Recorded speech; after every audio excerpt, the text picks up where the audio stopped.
under the sun. Tumekuja Kamukunji, uwanja huu wa kihistoria tangu mwezi wa Disemba mwaka jana. Na wakati huo ninyi wananchi wa Kenya mulisema we give dialogue a chance, tusemezane through a bipartisan approach na wenzetu wa Kenya kwanza.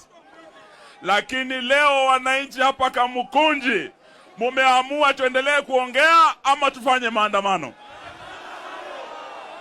Mumesema kuongea ama maandamano? Nataka mseme baba asikie.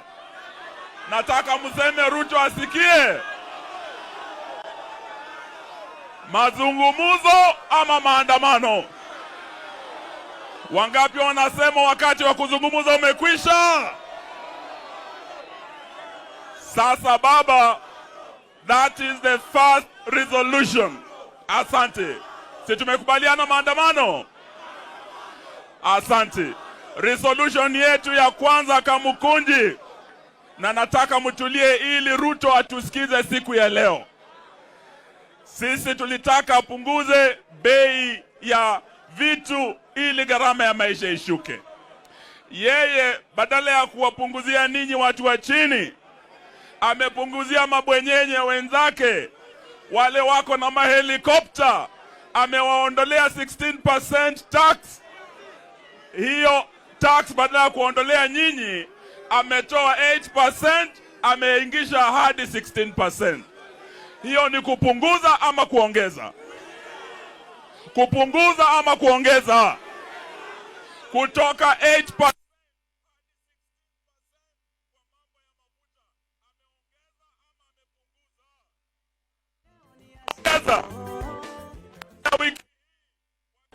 wenzangu, bei ya mafuta inaenda kupanda. Na ukipandisha mafuta, gharama ya maisha yote itapanda. Kweli si kweli? Kwa hivyo, the cavalier attitude ya William Ruto na Kenya Kwanza regime to the issue of the cost of living, we the people, semeni we the people, we the people. Those three words are the most powerful words in our constitution. Article 1 inawapa ninyi wa Kenya all the sovereign power. You only donate it to your representatives. Tuko pamoja? Sasa tukisema we the people, nataka mseme na sauti. Sema we the people. Tukiwa Kamukunji tumeamua hivi.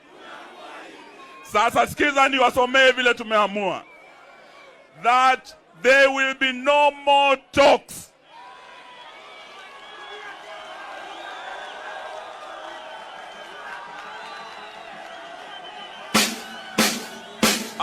Baba, wameniambia nirudie hiyo tena. Nirudie tena. Chairman wa timu yetu, Senior Kanzo Tienda Molo, amekuwa hapa. Sifuna, who is part of our team, amekuwa hapa, senator wenu. Mumesema there will be no more. There will be no more. That is our first resolution. Therefore, hebu sikiza ili Ruto atusikie kimakini kabisa.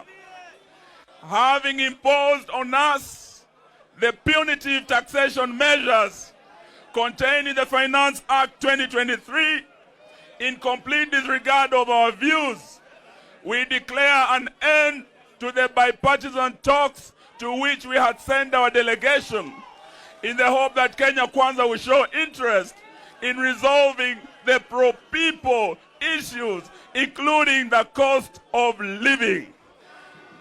It is time for action. Wakati wa kuongea umekwisha. It is time for